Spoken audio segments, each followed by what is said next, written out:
din sa lugar kapag sumapit ng tanghali nun. Nagtataka man pero sumang-ayon na lamang ako sa kanyang sinabi. Habang naglalakad ako sa lugar, may matandang lalaking humawak sa braso ko. "Dayo ka ba dito, iha?" Nakangiting tanong niya. Nauutal naman akong sumagot na oo. Tunay nagwika ang lalaki na pag may narinig akong ibon na sumisigaw sa gabi, huwag kong hahanapin. Nagtataka naman ako kung anong ibon ang ibig sabihin ng matandang ito. Pero tinignan niya ako sa mata habang nagwiwika na ang ibon na sinasabi niya hindi dapat nakikita ng mga normal na tao. Dahil sa sinabi ng matanda ay nagulat ako nun. Hindi ko lubos maintindihan kung nagbibiro ba ito o talagang seryoso sa kanyang mga sinasabi. At sabi ni Aling Lucia kung ketuloy ako bago pa man sumapit ang tanghaling tapat. Hindi na ako nakalabas ng bahay ng mga sumunod na oras nun. Hanggang sa kinagabihan na, sinubukan kong mag-record ng mga huli dahil may audio recorder akong dala. Ilalagay ko sana malapit sa bintana. Nasa alauna na rin yun ng madaling araw. Narinig ko na naman ang ingay ng salitang pagkatok at pagkalmot. Hindi lang yun. Dahil may kasunod na iba. Nakarinig din ako ng isang mahabang paghinga. At may umaamoy na animay may humihigop ng hangin sa labas ng bintana ng silid na kinaroroonan ko. Pero nang akmang ipapatong ko ng voice recorder sa bintana, ay may dila na dumapo sa salamin ng bintana nun. Hoy, Mahaba, maitim at madulas. si Ben is Dahilan para napatalon ako palayo sa bintanang ito. Hindi ako sumigaw. Hindi din ako makagalaw. Doon ko naunawaan na hindi lahat ng kwento ay kwento lang. Ang iba ay naghihintay lang na may makinig at mapatunayan na sa kabila ng sinasabi nilang kwento, may nakakupling katotohanan. Hindi na ako nakatulog pagkatapos nun. Nakaupo lamang ako sa kama, nakatitig sa bintana habang hawak ang recorder na ito. Naririnig ko pa rin ang tunog sa labas na animoy tumaan na malaking nilalang sa bubong. Tumausdos yun pagkatapos ay tumalon sa lupa. Walang tahol ng aso at walang huli ng insekto. Napakatahimik ng gabing yun. Nang magumaga na, binuksan ko ang pinto ng silid na tinutulugan ko. Naroroon na si Aling Lucia sa lamesa. Animoy hindi na nakatulog kagabi. "Uminom ka ba ng kape?" tanong ni Aling Lucia nun, habang inaabot sa akin ang kape. Doon pa lang ako nagkaroon ng lakas ng loob na kausapin siya. "Manang, ano po yung ingay sa labas kagabi?" Hindi ito nakasagot kagad. Salip ay tinanong niya ako kung ano ba ang narinig ko. Sinabi ko naman sa kanya na may dumaan sa bubong at may dila sa bintana. Huminto sa paghahalo ng kape ang ginang. Tinanong niya ako kung inamoy ba ako ng nilalang na nasa bubong. Pero napailing ako at naguluhan kung ano ang ibig niyang sabihin. Nagwika ang ginang na ganun pumili ang mga nilalang. Inaamoy nila ang kanilang balak biktimahin. Nagulat ako sa sinabi ng ginang. Doon ko pa lamang naalala na tingnan ang likuran ng bahagi ng bahay. Lumabas ako para tingnan ang paligid nun. May mga bakas sa putik sa ilalim ng bintana. Hindi yun paa ng tao. Hindi din hayop na karaniwan kong nakikita. May magkahalong daliri at kuko. Sa hindi kalayuan ay may isang kapitbahay na lalaking nakatayo nun. Nakatitig ito sa mga bakas. "Naamoy ka na," sabi ng lalaki na pinagtaka ko naman. "Ano po ba talaga yan?" tanong ko. Bumuntong hininga siya ng malalim. Akala ng iba ay silang aswang. Pero hindi. Iba-iba sila ng uri. May pamilya at may teritoryo. Makahulog ang wika nito. Tinanong ko ang lalaki kung nasaan na ang mga nilalang. Tinignan niya ang mga bahay. Minsan nasa loob lang. Minsan umiikot ako sa baryo para magtanong. Karamihan ayaw magsalita. Yung iba nagpapalit ng usapan. Karamihan, wala talaga. Sampit ng lalaki. Dahil doon ay tinanong ko ang lalaki kung bakit hanggang ngayon ganun pa rin. Hindi mo kasi mahuli ang hindi mo kilala. Muling wika ng lalaki nun. Mas lalo lang akong naguluhan kung kaya't tinanong ko siya kung anong ibig niyang sabihin. Dahil doon ay lumapit ang lalaki at nagwika ng marunong silang maghintay. Marunong silang magpakatao. Sabi nito, bago humakbang palayo. Kinahaponan noon ay nagyaya si Manang Nisha na maglakad-lakad kami sa labas. Nang may nagkagulo sa kabilang dulo ng baryo, may buntis na babae na dinala sa klinika. Nangihina ito at napakapudla. Ayon sa mga tao ay nawalan ng lakas ang babae. Isang gabi lang, muli kong narinig yung mga bulungan na pinuntahan na nila siya at naamoy. Siya yung napili. Nagalit ang asawa ng buntis doon. Tao yung gumawa nito, hindi halimaw. Walang nakipagtalo sa lalaki. Walang gustong magbanggit ng pangalan. Mas lalo akong naguluhan sa mga nasaksihan ko. Si Aling Nisia naman ay niyaya na akong umalis na. Ayon sa kanya ay kailangan na namin makauwi bago pa man magtakip silim.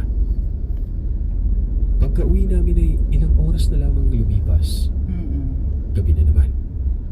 Nang oras na yun ay hindi na ako naglagay ng recorder sa bintana. Inilagay ko na lamang ito sa gitna ng silid. Ilang minutong nakalipas ay kumatok si Aling Nisia. May ibinigay ito sa akin. Isang maliit na supot na may asin at durog na bawang. Kasunod nito ay ang pagwika niya ng ilagay mo sa ilalim ng unan. Mas mabuti nang may handa.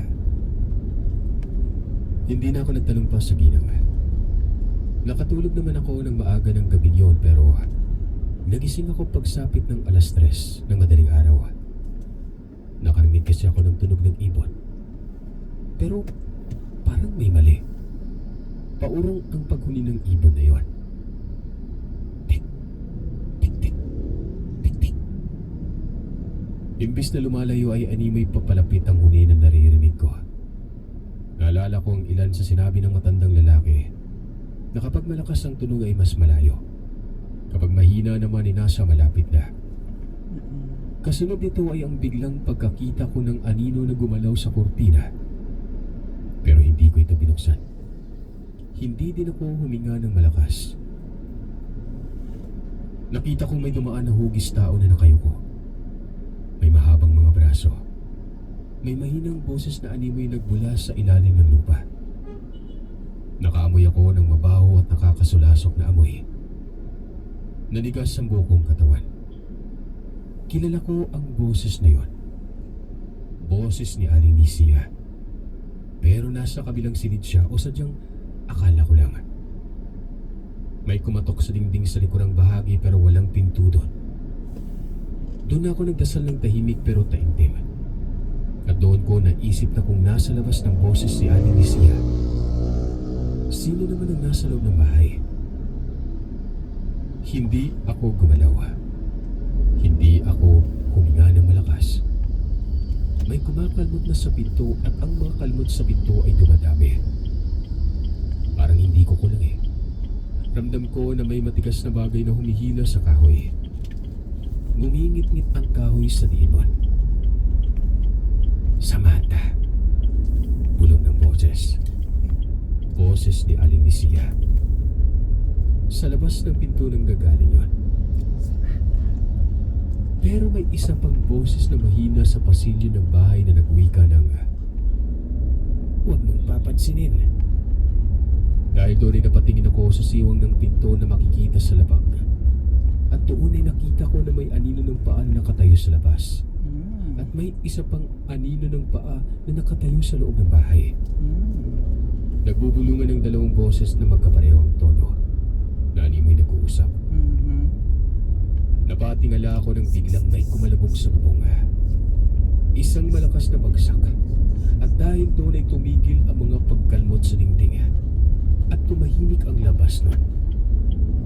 Ilang segundo lamang lumipas pero sa pakiramdam ko ay parang oras na ang nagdaan. Nakarinig din ako ng yapak ng mga paa na umaalis sa bubong at paunti-unti itong lumalayo hanggang mawala na. At dahil sa mga nangyari ay hindi na ako nakatulog pang muli hanggang sa sumapit ng umaga. Paglabas ko ng kwarto, naroroon si Aling Nisia na nagluluto ng lugaw. Normal ang kilos nito na parang walang nangyari. Tinignan ko yung mga kamay niya. Nakita ko na may mga gasgas. May nangyari po ba kagabi? Tanong ko sa ninang. Tinitigan lamang niya ako ng matagal nun. Sumagot naman si Aling Nisia na may gustong pumasok sa loob ng bahay niya kagabi. Tinanong ko kung ang nilalang ba na tinutukoy niya ay ang nilalang na nasa labas. Tuon ay inilapag ni Aling Nisia ang sandok nun. Simula ngayon ay huwag ka nang lumabas paggabi Kahit may tumawag sa'yo na kakilala mo. Kahit boses ko pa. Tumango na lamang ako bilang sagot. Maging ng umaga na yun ay hindi na ako umalis pa. Nanatili na lamang ako sa loob ng bahay. Nang sumapit ang tanghali ay pinakinggan ko ang audio recorder. Nung una ay may tunog lang ng insektong naririnig ko. Pero ilang minutong lumipas ay may narinig ako na huni ng ibon. Baliktad ang direksyon ng huni. Ilang sandali ay may mahabang singot na malapit sa mic. At doon ay may boses na nagsalita. Bagong dugo. Niligpit ko ang aking audio recorder at dahil sa umaga pa naman at mataas ang araw ay naisipan ko na puntahan ng buntis sa sentro na hindi naman kalayuan sa bahay ni Aling Nisia.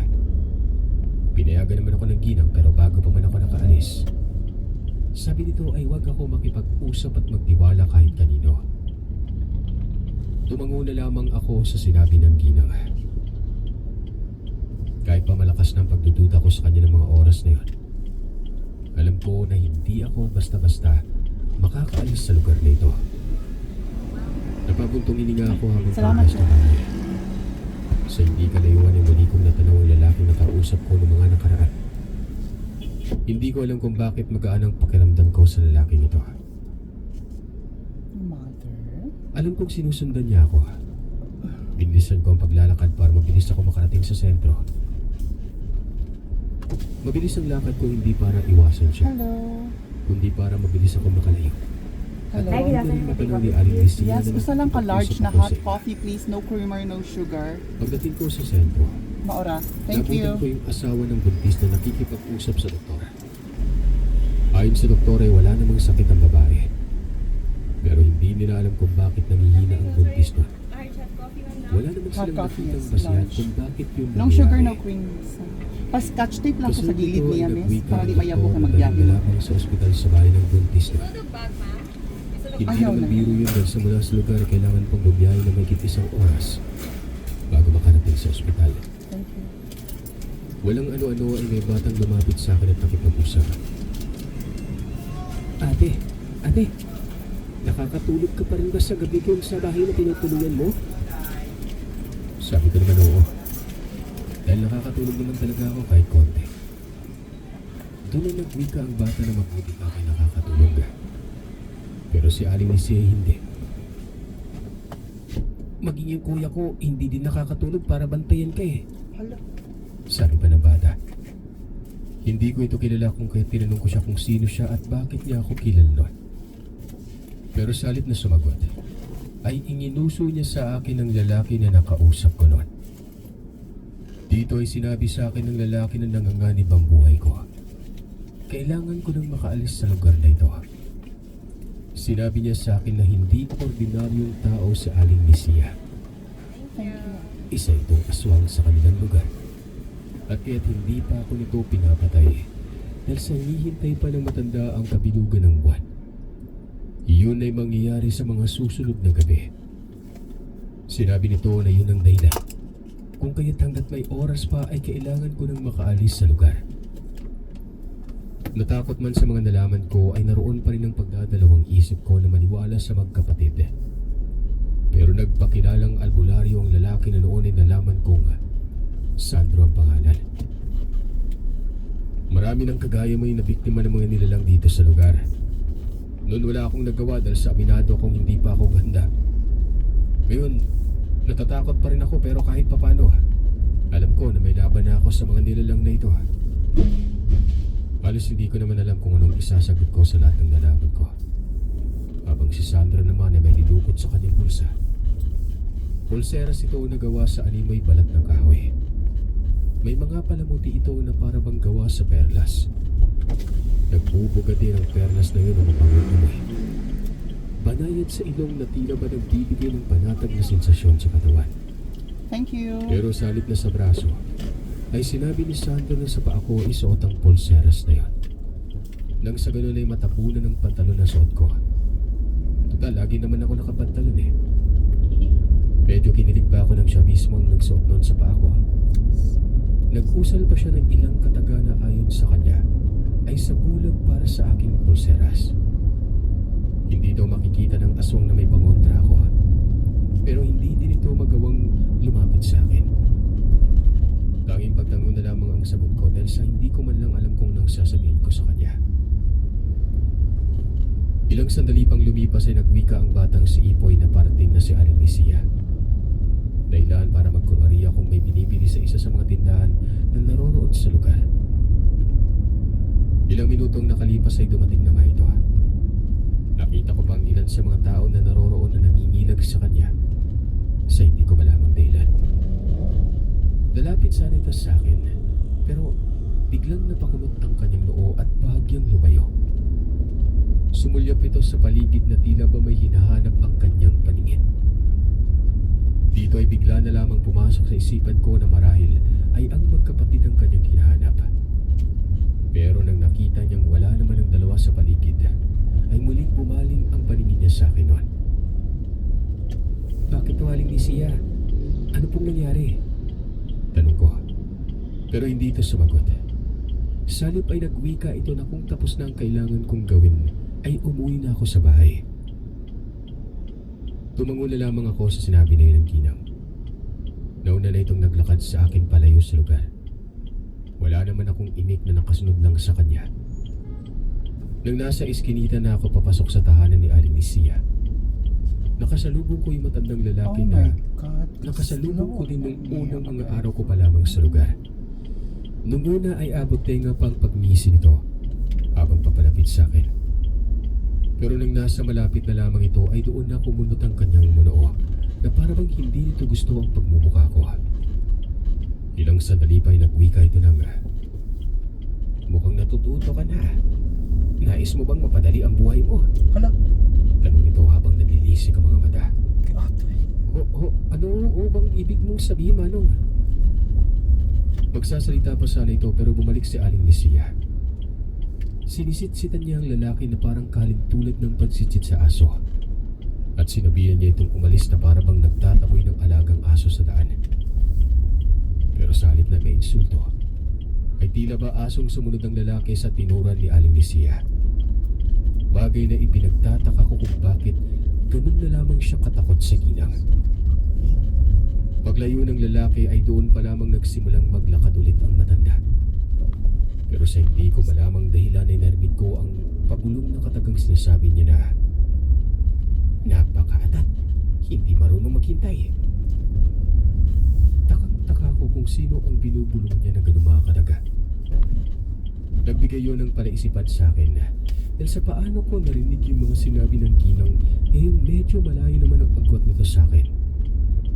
Na kung tutusin, halos kasing tunog na lamang ng hangin ng boses na yun. Pero bakit ko narinig yan? Doon ay naalala ko ang pulseras na suot ni Sandra sa paa ko. Marahil ay kasama ito sa kakayahan ng pangontra ang pagkakarinig ko ng mga katagang binibitawan ng mga nilalang. Kahit napabulong pa. Ngunit kahit na gano'n ang narinig ko, nanatili lamang akong tahimik na nakasunod sa ginang. At pagdating sa bahay nito, doon ko na naramdaman ang kakaibang bigat. Ganun pa man ay hindi ko na lamang ito pinahalata sa ginang. Nagpaalam ako sa kanya na papasok na muna sa aking silid. Pagpasok ko ay doon ko pa lamang naamoy ang hindi kaayang-aya galing sa silid na matanda. Amoy langis yun at tila inaamag na tinapay. Hinayaan ko ulit ito at inisip na baka nga naman may silang tinapay na hindi nakain ng ginang. Sumapit ang tanghali. Tinawag na ako ng ginang sa silid para kumain. Lumabas ako pero nandiri ako nang makita ko ang kinakain ng ginang. Nung una ay nakala kong sinabawan ng karne. Pero ganoon na lamang ang pagkagulat ko nang pagkalapit ko ay nakita kong hilaw na dugo yun. Ultimong yung karne ay hilaw din. Parang masusuka ako sa nakita ko pero pinigilan ko ito. Bigla ko na lamang naisip na kailangan kong lakasan ang loob ko kung gusto kong makauwi sa bahay ng buhay. Kailangan kong magpanggap at tumaktong normal pa rin ang lahat nun. Kahit pa sa kabila nito ay hindi nahamak na takot ang aking nararamdaman. Ganun pa man ay wala akong magawa. Naisip ko na sa ganitong sitwasyon ay kailangan kong maging matalino at maging mapagmasid. Nakahinga ako ng maluwag nang makita kong maayos naman ang pagkain na kakainin ko. Sa ilang araw kong pananatili sa lugar, noon lamang oras na yun sumabay si Aling Nisia sa akin sa hapag. Pero naisip ko na marahil na gusto niya makita kung anong reaksyon ko sa kanyang pagkain. Nandidiri talaga ako at halos masuka na. Pero tinapangan ko pa rin ang pag-iisip ko. Sinabayan ko siya sa pagkain na parang wala akong nakikitang kakaiba. Nakita ko naman ang panaka ng kanyang pagsulyap sa akin hanggang sa natapos na ako sa pagkain nun. Manang, ako na huwa maghugas ng pinggan. Ngumiti naman ito sa akin at kagad na pumayag. Marahil na iniisip ito na wala pa rin akong alam sa mga nangyari sa kanyang tahanan nun. Habang ako ay masuka-suka na habang hinuhugasan ko ang pinagkainan niya. Pumasok ang ginang sa silid niya. Dahilan para nagawa ko makapaghilamos pagkatapos ko maghugas ng aming pinagkainan. Pagbalik ko sa sala, Ay Lord, kamusta siya namang paglabas ni Aling Nisia mula sa kanyang silid. Nakapagpalit na ito ng damit na panlakad. Aalis na muna ako, Samantha. Hindi ko alam kung anong oras ako makakabalik sa gabi. Huwag mo muna akong hintayin. Hindi ko alam kung anong oras ako makakauwi. Binilinan niya rin ako na huwag nang lumabas pa ng bahay dahil delikado. Tumango na lamang ako. Nasa kalahating oras lamang lumipas ng walis ang ginang nang nakaramdam ako ng antok. Pumasok ako ng silid. Nilako ang pinto at natulog. Napahaba ang tulog ko kaya nang nagising ako ay takip silim na. Akma na sana akong babangon at lalabas na sana ng silid nang nakaramdam ako ng kakaiba. Para bang may tao sa loob ng bahay. Alam kong si Aling Nisia ito at alam kong hindi siya nag-iisa. Hindi ako gumawa ng ingay at nakinig ako sa mga bulungan ng nasa labas. Nisia, akala ko ba walang alam sa lihim na karunungan yung babaeng yan? Pero bakit ipaglapit ay hindi natin magawa? Paano natin maisasagawa ang pag-aalay kapag ganyan? Wika ng matandang lalaki. Kilala ko yung boses na yon. Yun na yung lalaki na nakasalubong ko sa daan. Gusto ko nang makaalis sa lugar na to matapos kong marinig yon. Pero hindi ko alam kung paano. Naisip ko magkapatid na Sandro at Ipoy. Napausal ako ng panalangin na sana ay dumating ang magkapatid para iligtas ako. Ilang sandali pang lumipas, nararamdaman ko na may pumihit ng pintuan ng silid. Nakalak ito kung kaya't hindi nito nabuksan ang pinto. Kumatok ito ng dahan-dahan, banayad. Pero halos tumalon ang puso ko sa takot na nararamdaman. Pinilit kong lakasan ang loob ko hanggang sa may narinig akong pagkalmot sa dingding ng silid nun. Kasunod ito ay ang malalim na paghugod ng hininga. Nagsimula na rin akong makaamoy ng nakakasulasok hanggang sa nakarinig ako ng paghangil. Alam ko na mga sandaling yun na nasa bingit na ng panganib ang buhay ko. Pero sa halip na magmukmuk ay inayos ko yung mga gamit ko. Unang isip ko na sa gabing yun, aalis ako. At kapag makasilip ako ng oportunidad na makaalis sa lugar na yon, hindi na ako magdadalawang isip pa. Ang kaninang dahan-dahang kalmot sa dingding ay naging marahas ganun na rin ang nangyaring pagpihit sa pinto ng silid ko.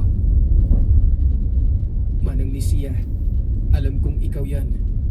Salamat sa pagpapatuloy mo sa akin dito. Pasensya ka na dahil hindi kita mapagbibigyan sa gusto mong mangyari. Sabi ko, na naging dahilan ng mas marahas nitong pagpihit ng pinto. Nagsuot ako ng damit. Sa takot ko na mabilis akong masugatan ng mga nilalang kung sakasakali ay ginawa kong 3 patong ang damit ko. Maliban sa long sleeve.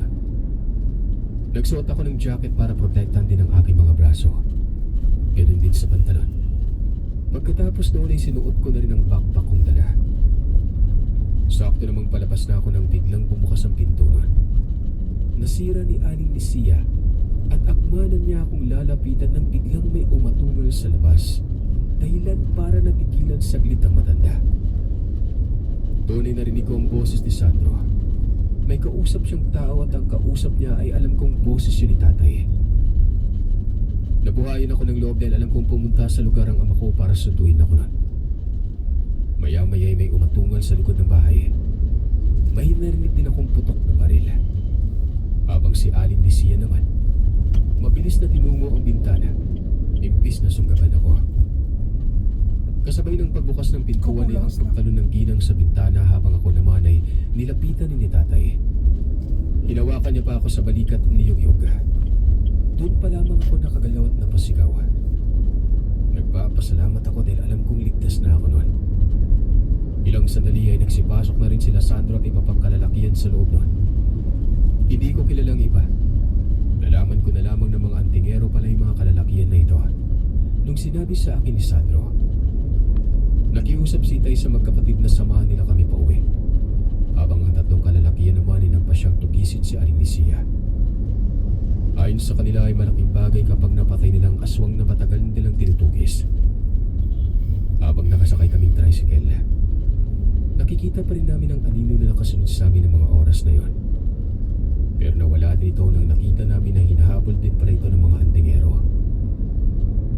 Magkahalong pagod, takot at gutom ang naramdaman ko nang makarating kami sa bahay. Nanginginig man pero nagpapasalamat na rin dahil nasa bahay na ako nun at alam kong ligtas na ako. Ginamit ko rin yung mga recording audio na nakuha ko sa lugar. Pero nakapagtataka na sa tuwing ipi-play ko yon, tanging static sound lamang tumutunog. Ganun pa man ay nagawa ko pa rin maitawid ang experiment ko na ito, yung research ko. Habang yung magkapatid na Sandro at Ipoy naman ay kinuha ni tatay bilang katuwang sa kanyang negosyong babuyan. Napag-alaman din namin na tuluyang nahuli ng mga antingero si Aling Nisia. At kung ano man ang ginawa nila doon ay hindi na nila sinabi pa sa akin. Nakikita kasi ni Sandro na bumabalik ang takot at trauma ko sa tuwing nakakarinig ako ng tungkol sa mga aswang. Nagpasalamat na lamang ako dahil nandyan si Sandro na laging nakaagapay sa akin, na nakatuluyan ko at naging ama ng 3 naming anak.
tinatawag na angel of death. They told me there are no confess. I've been noticed. Did you have any concerns that there was a rise in mortality? Yes. Okay, so tell me about what concerns did you have? We don't just notice it as a teenager for this time. This was compared to previous years. I don't deserve to live, she writes. I killed them on purpose because I'm not good enough to care for them. I'm a horrible, evil person. Then, in capital letters, she writes, I am evil. I did this.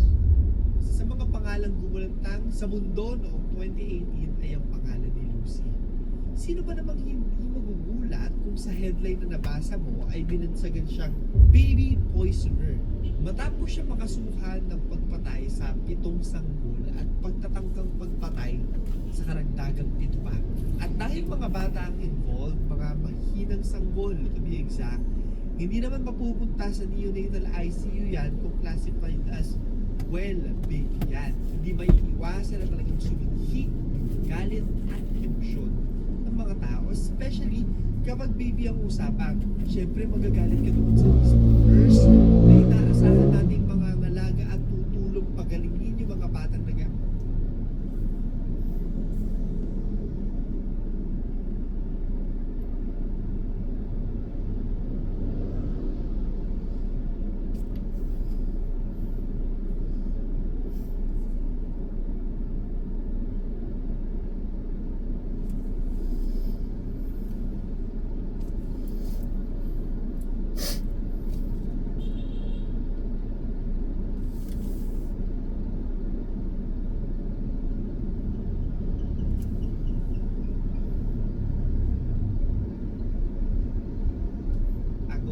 Ay, tapos siya kayo ituturo at inaakusahan pumatay sa mga to.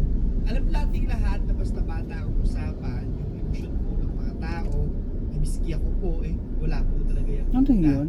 Mataas yan. Sabi nga, if you want to know what love is, have a child. If you want to know what pain is, bury him. At kahit wala kang anak and you are merely an audience to this story, hearing about child murder really hits differently. Kaya naman talagang naging matunog itong kasong to a few years back. So now the question is, sino si Lucy Letby? Ipinanganak noong January 4, 1990 sa Hereford, England. Only child ng isang furniture salesman at accounts clerk, si Lucy. Bata pa lang, interesado na talaga sa mga bata itong si Lucy. At kapag napag-uusapan nila ng mga kaibigan niya, pagiging nurse po talaga yung trabaho talagang pinangarap niya. Dahil sa kagustuhan ito at sa pagsisikap, nakatapos siya ng Bachelor of Science in Nursing noong 2011 at nakakuha rin ng specialty in child nursing noong September 2011. Bago siya naging isang registered nurse at nakakumpleto ng degree, nakakuha muna siya ng university placement kung tawagin. Dito sa atin sa Pilipinas, I think yung pinakamalapit po na tawag natin dito is yung OJT, gano'n. Sa Liverpool Women's Hospital and the Countess of Chester Hospital, kasama yung isa sa mga close friends niya na na-interview din doon sa Netflix documentary.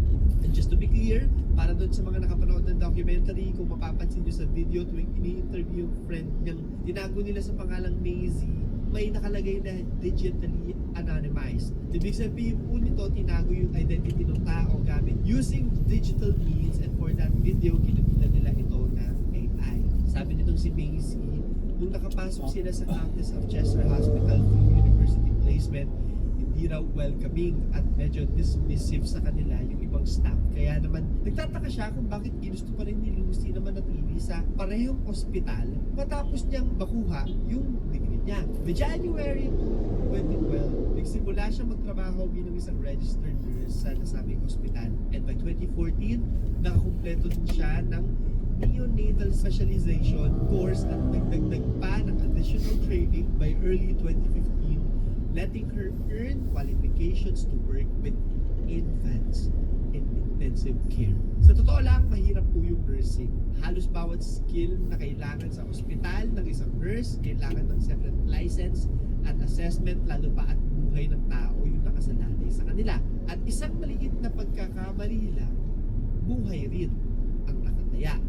At bago ka magkaroon ng career advancement or additional licenses, marami kang muna trainings, seminars, at additional learning courses na kailangan kumpletuhin. Kaya for someone to be qualified to work as a neonatal ICU nurse, walang duda na hindi lang maraming experience ang kailangan, kung hindi tiyaga, sipag, at talino rin talaga yung pupunan nila.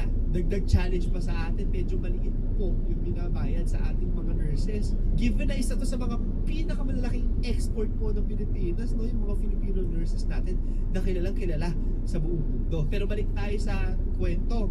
By July 2013, katulong ang isang senior colleague, nasuspenda po si Lucy dahil sa maling pag-set ng morphine infusion rate. Meron po tayong kwento na parang very similar dito sa mga instances nitong si Lucy. Nakalimutan ko yung pangalan. Ako, pero pinag-usapan din natin to, Angel of Death din siya eh. Ito pa yung sabi sa balita, no? Lucy gave a baby 10 times the prescribed Uy. dose of morphine. Kinuo ko. In error. 2 years before her killing spree began. And just to give you guys an idea, morphine, miski po dito sa Pilipinas, ay isang controlled substance sa UK na ginagamit to manage severe or chronic pain. When we say severe or chronic, ito usually yung pain. Usually, no, sa mga nakikita ko po sa cancer at marami pang iba na talagang hindi na tolerable yung pain nila. Kung nagtataka kayo, bakit bigil yung incorrect infusion rate, ito ay dahil incorrect morphine use or dose may cause addiction, coma, or even death.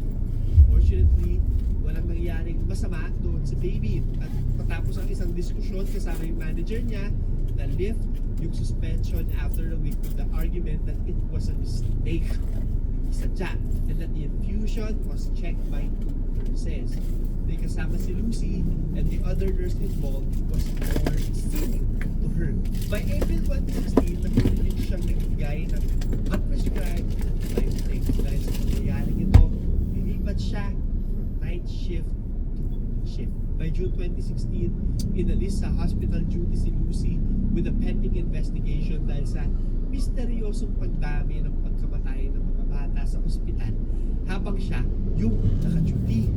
And a month after, nilipat siya to patient experience team and later to the risk and patient safety office kung saan siya nanatili hanggang sa siya ay naaresto noong 2018. So makikita natin may pattern na hindi ko alam kung bakit hinahayaan pa nila kung sobrang daming pagkakamali talaga, no? Pero bakit nga kaya siya yung tinuturong pumatay sa mga sanggol na ito? The investigation, June 2015. Sa taong ito nagsimula yung misteryosong pagdami ng mga namamatay na bata sa neonatal ICU ng Countess of Chester Hospital. Sa Netflix, makikita natin yung isang nanay na ginagamit din ng digital anonymity habang nagkukwento. Ayon sa kanya, dahil sa komplikasyon at hirap nung nanganak siya, dinala yung anak niya sa neonatal ICU para mailagay sa isang incubator. Ayon sa mga doktor, responsive naman sa treatment yung bata, but all of a sudden, bigla itong nag-collapse at namatay noong June 22, 2015.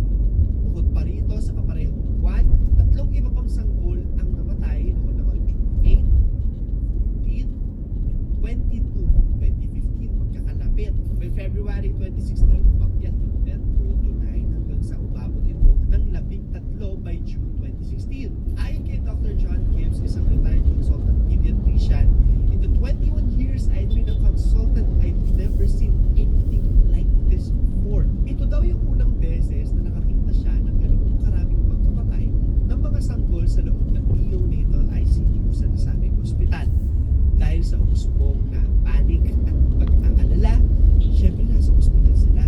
Their role is to provide care and safety, and sudden death increase maintained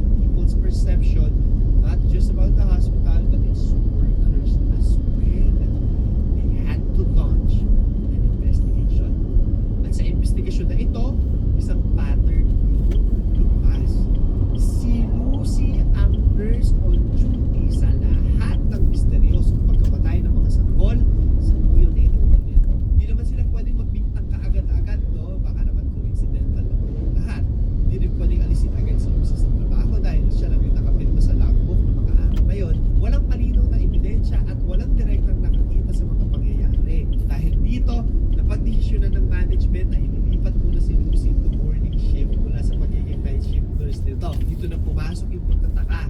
Lalo nila. Siyempre wala naman silang ebidensya pa ng mga panahon yun. Pero mula nang mawala si Lucy sa night shift, bakit nabawasan naman yung toll ng mga sanggol na namatay sa gabi? And all of a sudden, mas dumami daw yung mga sanggol na namatay naman sa umaga. With these circumstances, isa si Lucy sa mga naging main focus ng investigasyon. By June 24, 2016, matapos maitala ang dalawa pang pagkamatay, sinuggest ng isang executive na alisin sa clinical duty si Lucy. Pero ang sagot sa kanya, safe naman daw na magpatuloy ito sa kaparehong trabaho. By June 30, 2016, inalis na sa neonatal unit si Lucy. Ang weird lang kasi bakit pinapayagan pa siya yung life and death na yung nangyayari. Ako, nagagalit ako. By September 2016, isang review sinagawa ng Royal College of Pediatrics and Child Health. Isang professional body for pediatricians sa UK, at ayon sa report nila, they found no definitive explanation for the increased mortality rate but identified inadequate staffing, kulang sa tao, and senior cover. It described concerns about Lucy as subjective daw, baka pinagbibintangan lang, at not supported by evidence. So yun din yung nasagot din yung tanong ko na bakit hindi tinatanggal. By July 3, 2018, inaresto na si Lucy. Sa bahay niya, nakahanap ng mga concerning materials yung mga pulis katulad na lamang ng box ng confidential handover sheets o parang endorsement sheets at iba pang mga dokumento patungkol sa mga sanggol. So bakit may ganun sa bahay mo?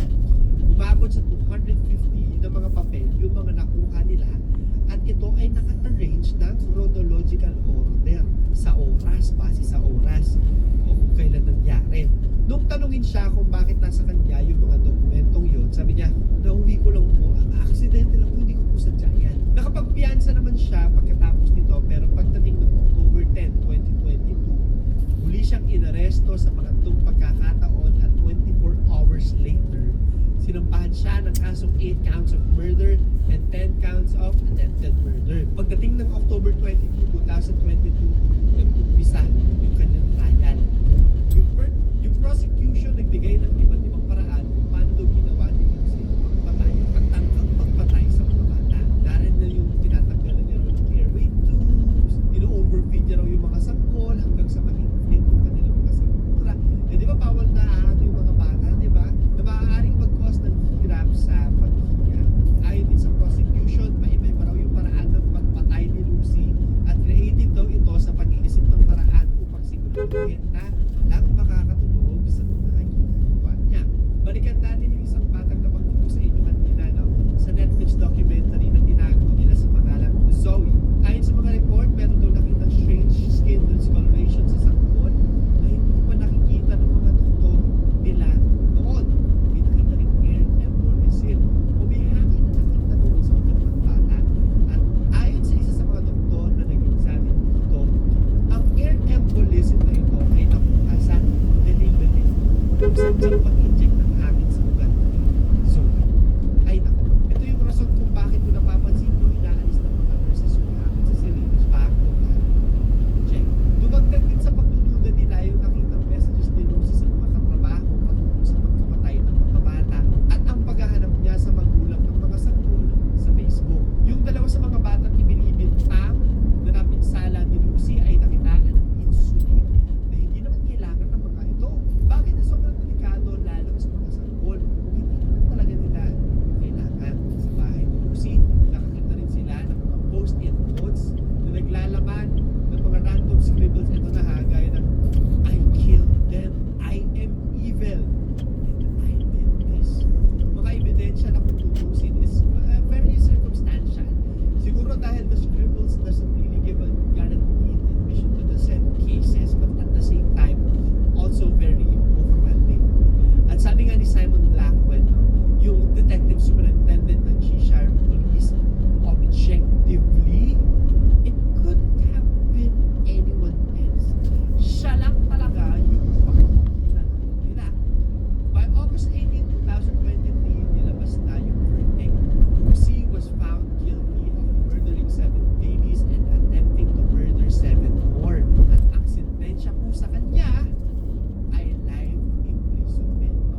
din nila yung angulo na posible daw na nagkaroon ng emotional attachment si Lucy sa isang married doctor na may involvement sa ilan sa mga kaso, at ang basihan nila dito ay yung mga nakitang text messages at note na nakita sa bahay niya, kagaya ng I trusted you with everything and loved you.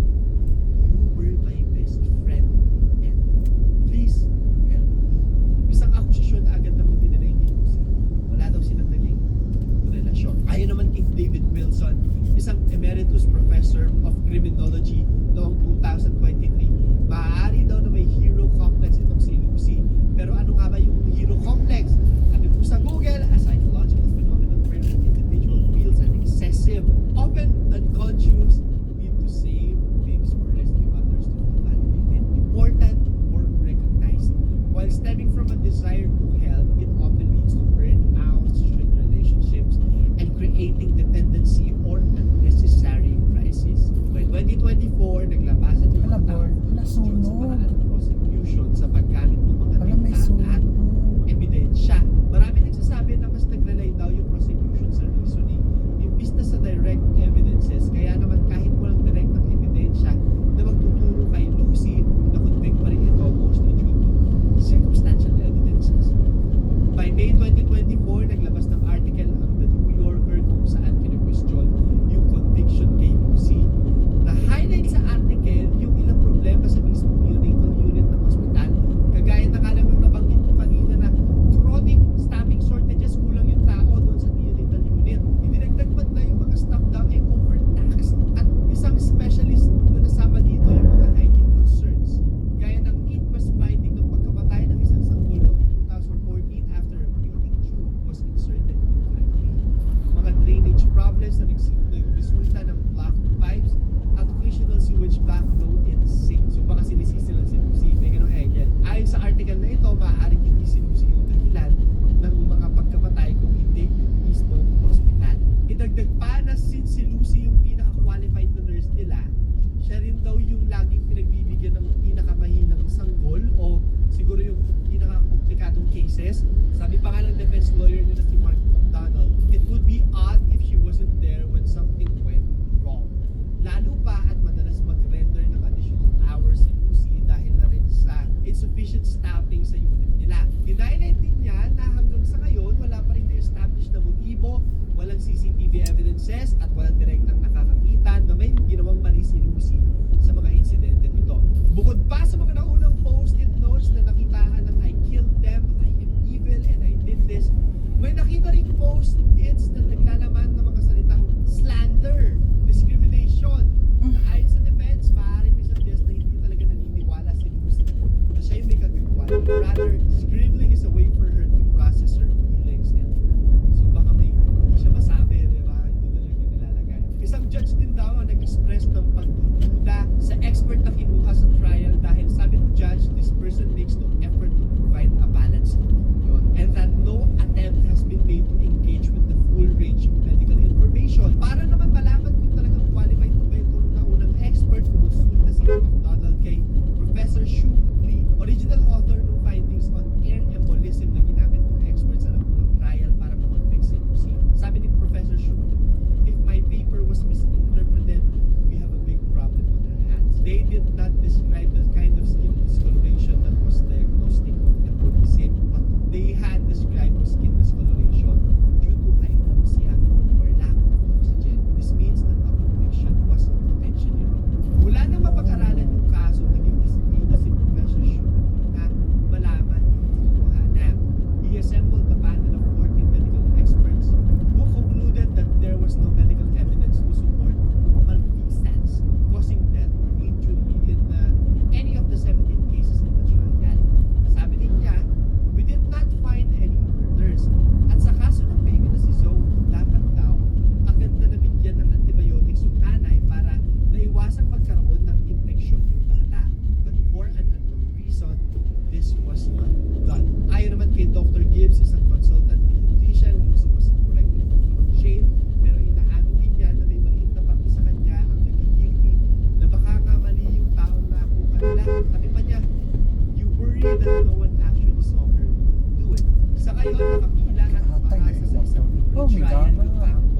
those stories.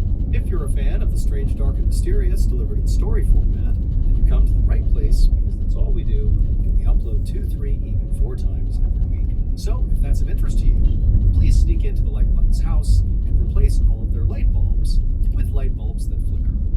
Also, please subscribe to our channel and turn on all notifications so you don't miss any of our weekly uploads. Okay, let's get into today's stories.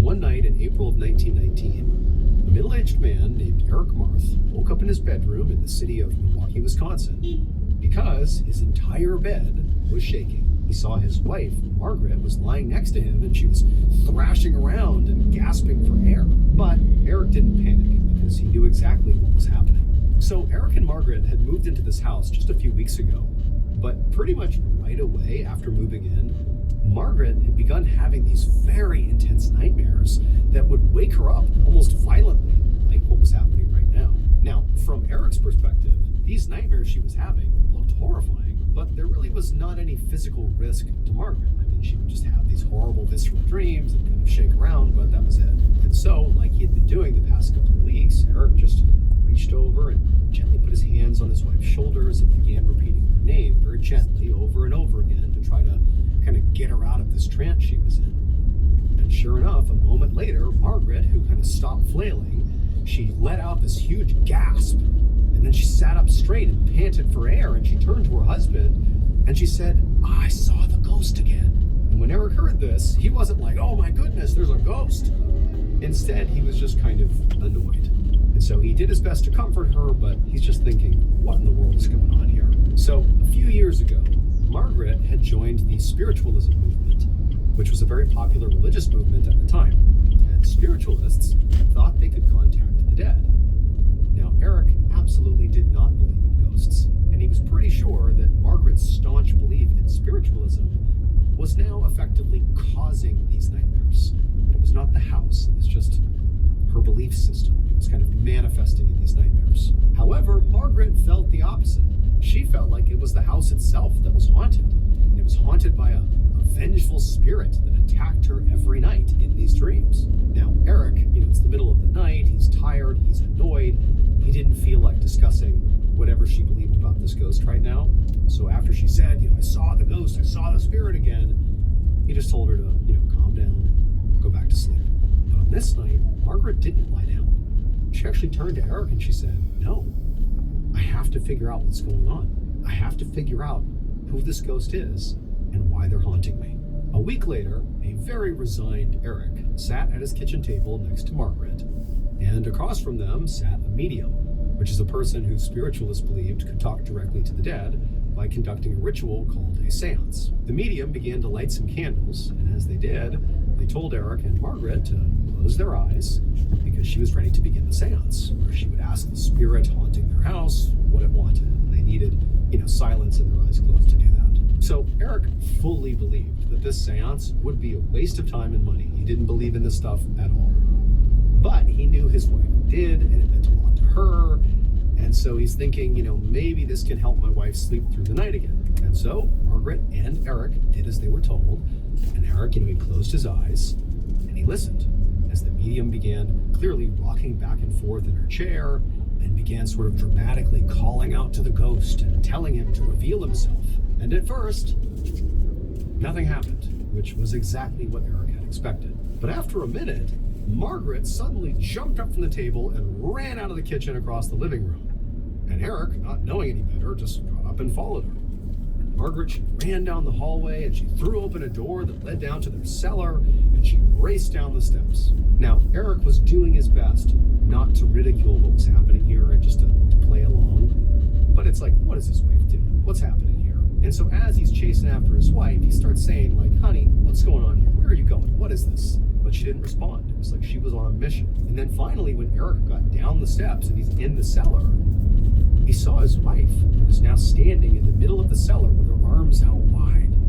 And slowly, she began to point to a spot on the floor. And in this really weird, hollow voice, voice with this sort of vacant expression on her face, she told Eric to dig.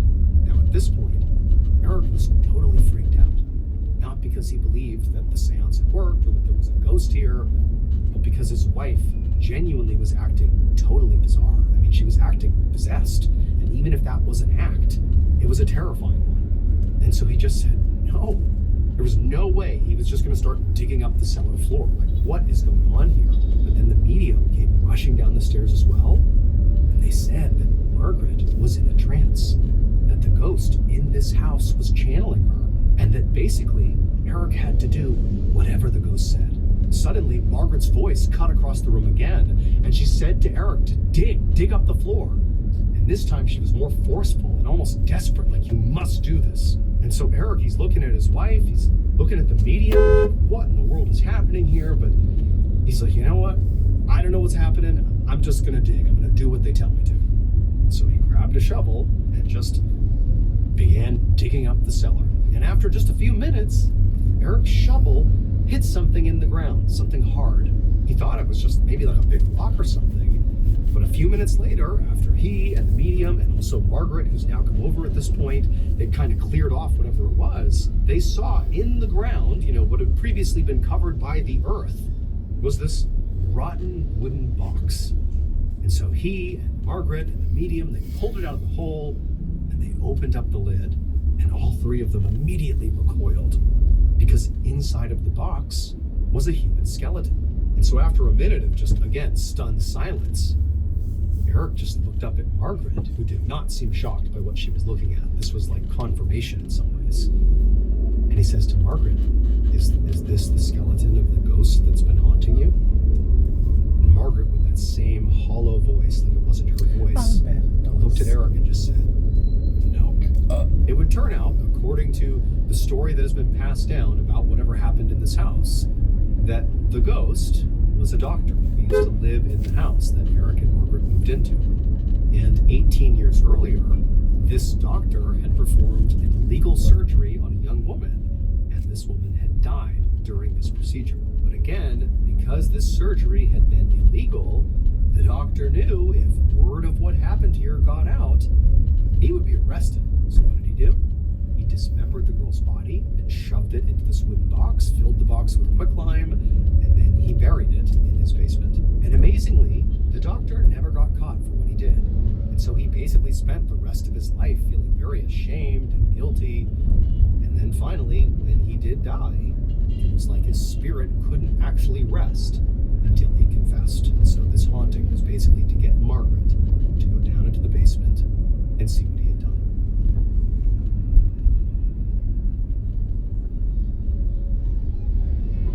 Everyday life is full of moments that you plan for, and also moments that just happen, often when you least expect them. Whether it's part of your normal routine or something unexpected, Amazon is where you go for everyday essentials, making shopping simple and dependable. From running out of household basics to last-minute surprises, Amazon's great deals and low prices on everyday essentials make it easier to handle whatever life throws your way. Everything is in one place, so there's no extra stress or jumping through hoops when time is already tight. Whether it's something you buy regularly or something you suddenly realize you need right now, Amazon makes it easy to find what you're looking for quickly and at a price that feels good. It's straightforward, dependable shopping that makes everyday moments feel more manageable, with less stress, fewer steps, and more confidence that your money is well spent. Shop Amazon and save on essentials.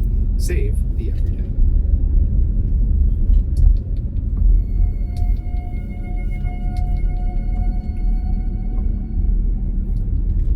One afternoon in April of 1925, a wealthy teenager named Lacey raced his horse around the huge estate where he lived in eastern Hungary and took in all the land that he knew he would inherit someday.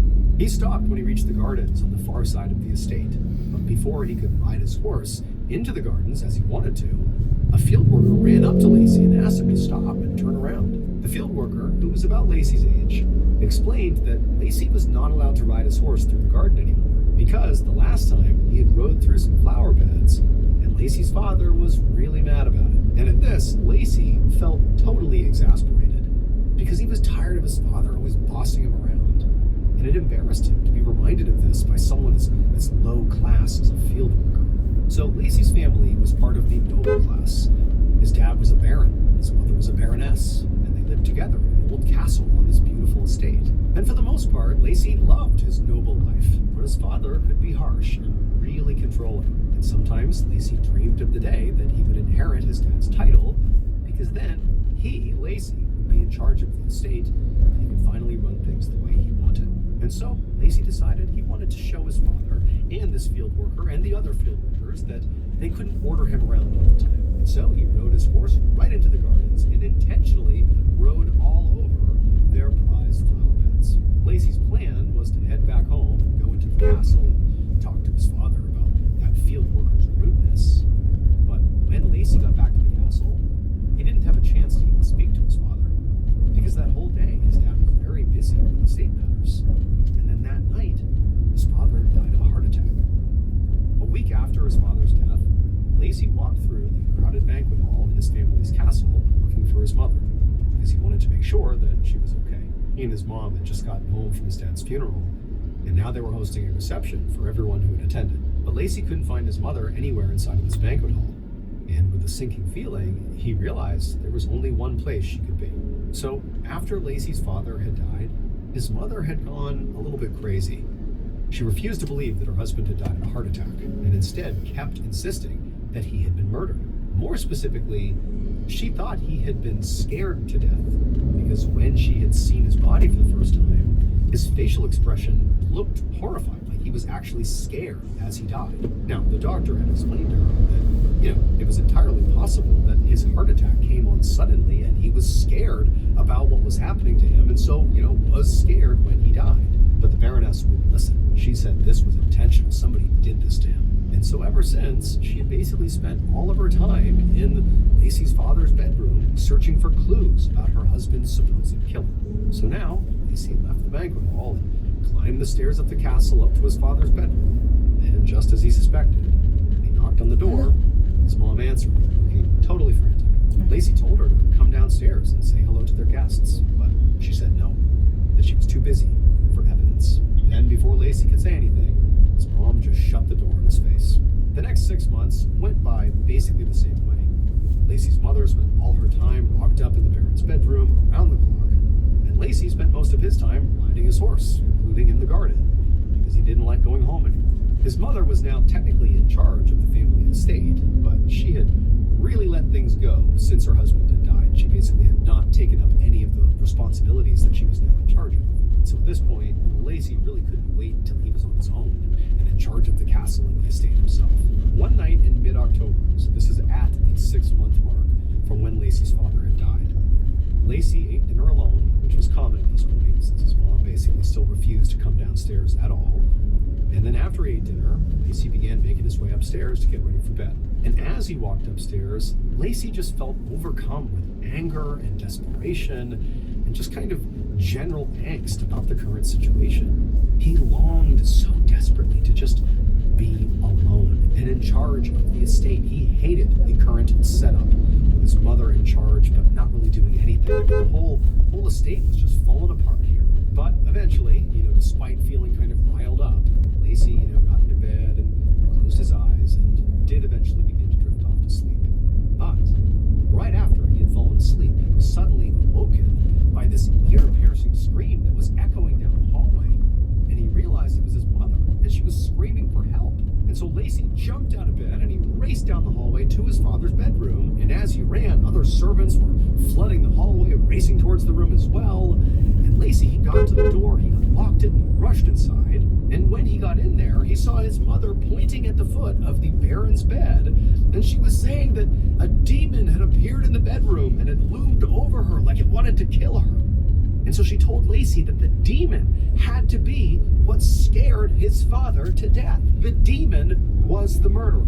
Lacey's mother looked absolutely convinced, but Lacey and really all the servants as well just kind of collectively sighed, because there was obviously no demon at the foot of the bed here, and his mom clearly had just had a bad dream, or was just basically acting crazy. And so as the servants kind of went back to their rooms to allow the family to deal with this, Lacey told his mother to just go back to sleep here. And then he turned, walked back down to his room, feeling completely defeated.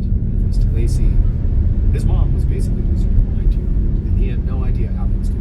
or really how much longer this current setup is going to last. But this was awful. On both of the next 2 nights, Lacey woke up yet again to the sound of his mother screaming about a demon inside of the Baron's bedroom. And so by the 3rd morning, Lacey had just had enough. He decided he was going to force his mother out of that bedroom and insist that she come downstairs and eat breakfast with him and just act normal for once. However, when he walked to the Baron's bedroom and knocked on the door to speak to his mother, it was not his mom who answered. It was a police detective. Lacey was stunned, and he walked into the bedroom and saw his mother, who was standing there with 2 more detectives. And Lacey asked, what's going on here? Lacey's mother explained that she had called the police to help her catch the demon that was haunting her at night and very likely was responsible for killing her husband. And at this point, Lacey thought he might die of embarrassment. I mean, this was unbelievable that now the police were involved. But instead of talking about that, he just begged his mother to please send the police home. They do not need to be here. But his mother refused. She was fully committed to the idea that there was a demon here and the police were going to help her find it. And the police, to be honest, looked like they didn't really know what was going on. They were just kind of trying to figure out if this was serious or not, or if there was some sort of intruder, but they were just kind of like, we'll see. And so Lacey finally just turned, left, hopped on his horse, and went for his daily ride. That night, as Lacey crawled into his own bed, he knew that down the hallway, his mom was already in bed, and that 3 detectives were watching over her room in case a demon appeared. Again, Lacey felt unbelievably embarrassed by this. To even be affiliated with this was just excruciating, but he managed to close his eyes and go to sleep. But, like normal, at some point in the middle of the night, he woke up because his mother was screaming. And Lacey, he's like, oh my gosh, this is so embarrassing. It's only getting worse. But he got out of bed, he went to the hallway, and he began walking down towards where his mother was, where she was screaming inside of the Baron's bedroom, expecting that, once again, the room would be empty and the police would see, this is just complete delusion here. There's no demon, there's no problem. However, when Lacey got to the doorway and looked inside, he saw one of the detectives running across the room and then tackle something that really did look like a demon to the floor. And then Lacey's mother turned on the light. It would turn out that even though Lacey fully expected to inherit his father's title, he was actually not the Baron's firstborn son. Before the Baron had met the Baroness, Lacey's mother, he'd had a relationship with a local peasant woman, and they had had a son together. And the Baron had given that peasant woman a plot of land on the edge of the estate to raise their son in secret. And then the Baron had basically abandoned them both. He had given them the opportunity to, work on the estate and sort of make a living for themselves, but functionally, he didn't interact with them at all. He didn't recognize them at all. They were on their own. Now, the peasant woman, the mother of this child, had sort of accepted that this was their reality, but the secret son had sort of buried that feeling forever until Lacey rode his horse through the gardens, despite being told not to, and destroyed those flower beds. Because the secret son was that field worker. His job was looking out for the gardens, and it just felt like a step too far. And so the secret son, the field worker, decided he was going to teach this family a lesson. He was going to kill the Baron and the Baroness by scaring them to death. That was his plan. And it sort of worked. He went into the castle and pretended to be a demon in the middle of the night, and he scared the father, the Baron, so badly, he literally had a heart attack and died. However, the secret son continued pretending to be a demon around the Baroness after killing the Baron, and the Baroness would get really, really scared and would scream and claim there's a demon in here. But she didn't die from this. She did not have a heart attack. And so ultimately, the plan was foiled. And so in the end, there was no demon. It was just Lacey's half-brother wrapped in a cloak, wearing a horrifying mask.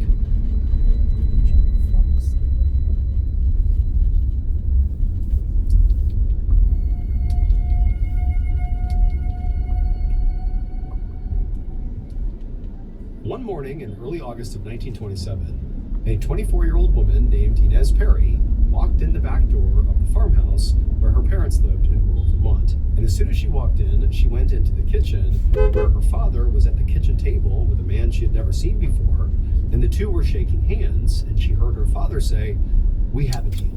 And then right after that, Inez's father looked over and saw her, And he explained that this man's name was Clarence Sinclair, and that he and Ayun, Clarence had Mr. just Liam agreed to po. swap houses. For a second, Inez was confused, Kalami si but Mr. Liam. then it all clicked into place. So Inez's parents had raised her and her other 3 siblings in this farmhouse, but Inez and her siblings had all moved away, and her parents were getting older.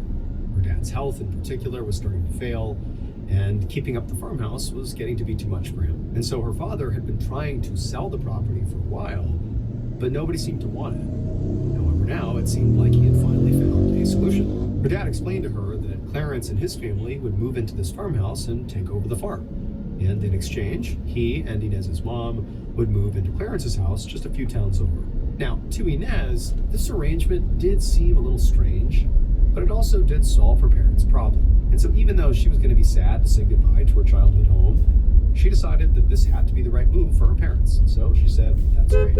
A few weeks later, Inez was inside of her parents' new house, helping to get them settled in and organize their living room, when she heard the clattering sound of a horse-drawn wagon coming down the street and coming to a stop right outside. So she walked to the door and she opened it up. But the second she saw who it was that was getting out of the carriage, she slammed the door and locked it. Because the person getting out of that carriage was Clarence Sinclair, the man who Inez's dad had swapped homes with. And the home swap had not gone how Inez and her family had hoped. Inez's parents were thrilled with their new house, so everything on their side was good.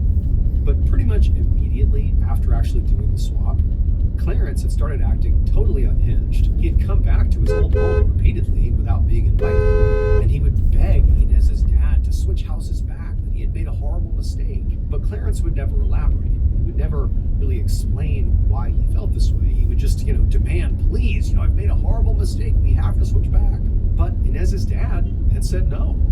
A deal was a deal, and he just had too many health issues to live at that farmhouse anymore.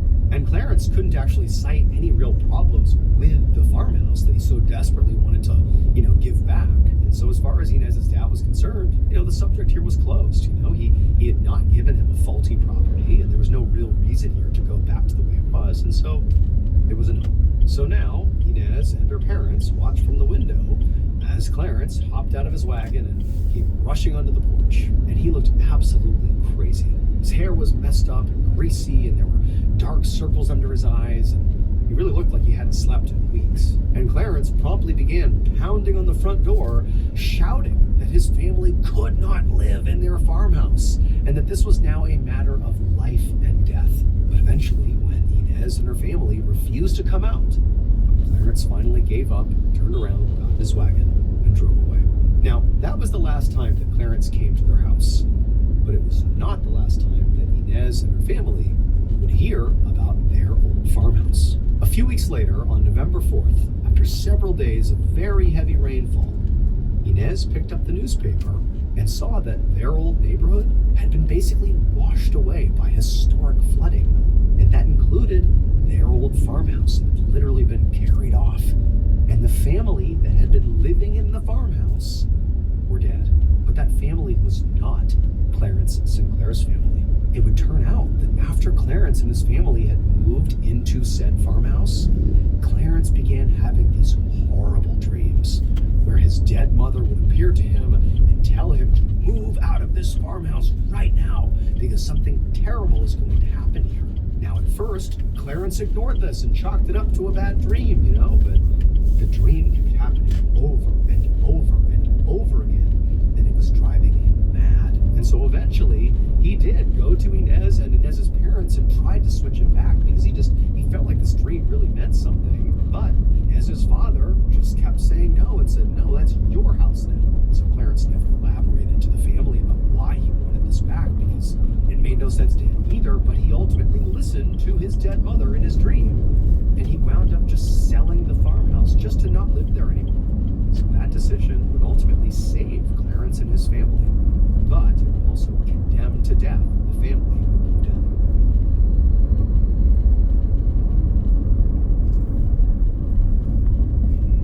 Thank you so much for watching. Let me know what you thought of today's episode in the comments. And remember, we have hundreds of videos for you to binge right now. But if you're looking for a recommendation from me of that one video that's worth your time, well, it's this one right here. So give it a watch. All right, until next time, see ya.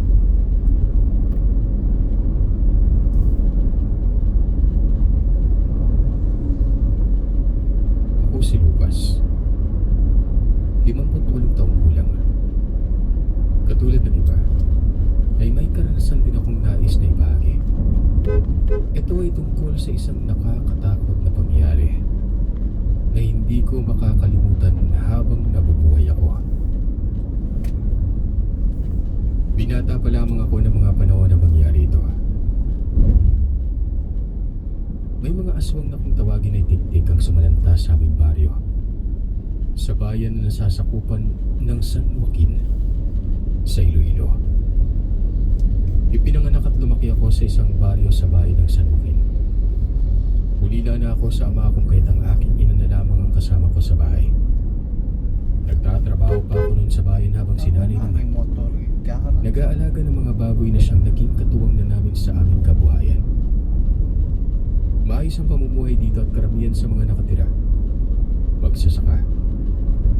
Pero isang umaga, nabulabog ang katahimikan ng lugar dahil isang pangyayari ang nagatid ng takot at kakilakilabot sa aming lahat. May natagpuan sa aming lugar noon. Hindi ito ordinaryong bangkay dahil nakakapagtaka at kakaiba ang itsura nito. May sugat ito sa itaas na bahagi ng kanyang tiyan. Tuyong-tuyo ang bangkay at wala nang natirang dugo sa kanyang katawan. Tila hinigop ang lahat ng nasa loob nito, kasama ang dugo. Nakumpirma ng puneraryang kumuha sa bangkay na ubos na ang dugo ng bangkay na yun. At ang mas nakakatakot ay hindi lang dugo ang nawala dito, kundi maging ang mga lamang loob nito. Ang sinasabing bangkay ay taga doon din sa aming lugar. Kinilala namin ito sa pangalang Celso. Lasinggero na madalas nakatambay sa tindahan doon sa kanto, kung saan ay madalas nilang iniinuman. Gabing-gabi na akong umuwi sa kanyang bahay si Celso. Nakakawa ang kanyang itsura at karumal-dumal ang sinapit nito. Pero walang makakapagturo kung sino ang may gawa sa krimen na yon.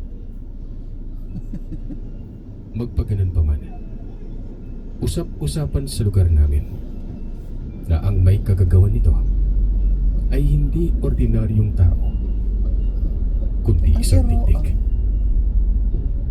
Bata pa lamang ako ay naririnig ko ng mga usap-usapan tungkol sa tiktik sa lugar namin. Pero noon lang may nangyaring krimen na kagaya ng nangyari kay Mang Celso. Marami ang natakot sa pangyayaring yon. Pero hindi ko pinapansin dahil sa hindi ako nakaramdam ng takot.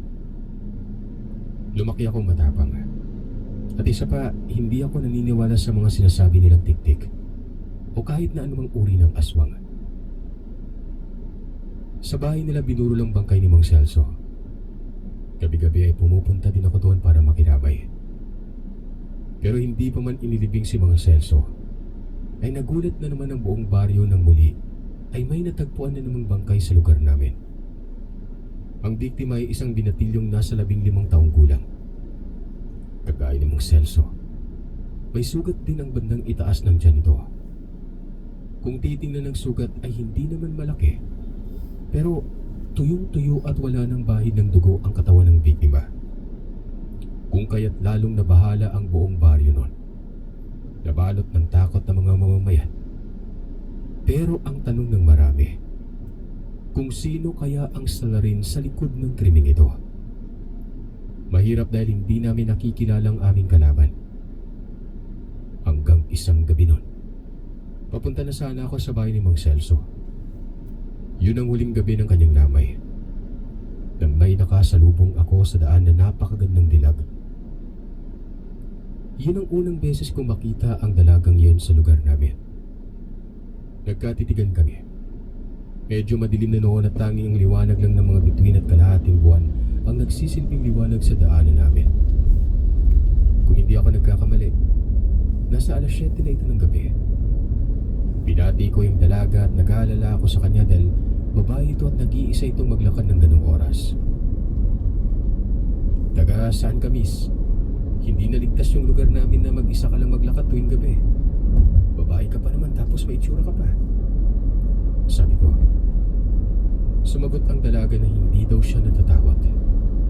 Ngumiti pa ito at nagpaalam na sa aking mauuna na ito. Pero hinawakan ko siya at sinabi ko sa kanyang ihahatid ko na siya. Sinabi ko pa sa kanya na hindi pwedeng hayaan ko siya na mag-isang naglalakad lalo na't gabi na. Dahil sa pangungulit ko, pumayag ito. Nagkwentuhan kami sa daan at nagpakilala siya sa pangalang Daniela. Ayon kay Daniela, 1 linggo pa lamang siyang nakalipat sa lugar namin.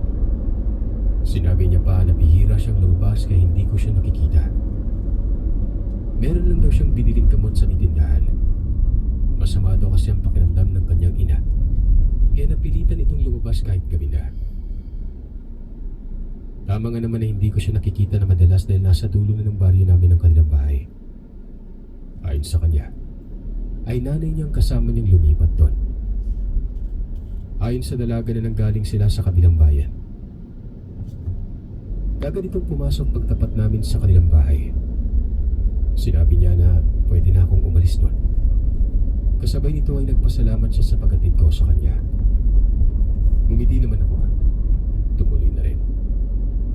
Maayos akong naglalakad pabalik at papunta na sa lamay ni Mang Celso. Pangiti-ngiti pa akong naiisip si Daniela. Tinamaan ako sa dalaga eh. Hindi ko rin maipaliwanag kung bakit ganun lang kabilis akong nahulog. Ngayon hindi ako yung tipo ng lalaki na mabilis mabigani sa mga babae nun eh. Pero si Daniela, sadyang maganda naman kasi talaga siya. Masasabi ko rin na napakaputi niya. Sa isip ko pa na wala naman sigurong lalaki ang hindi mabigani at tumanga sa kagandahan at taglay niya, di ba? Pero habang nagmumuni-muni, napahinto ako sa paglalakad. Pakiramdam ko ay para bang may sumusunod sa akin man. Nilingon ko ito, pero wala naman akong nakita.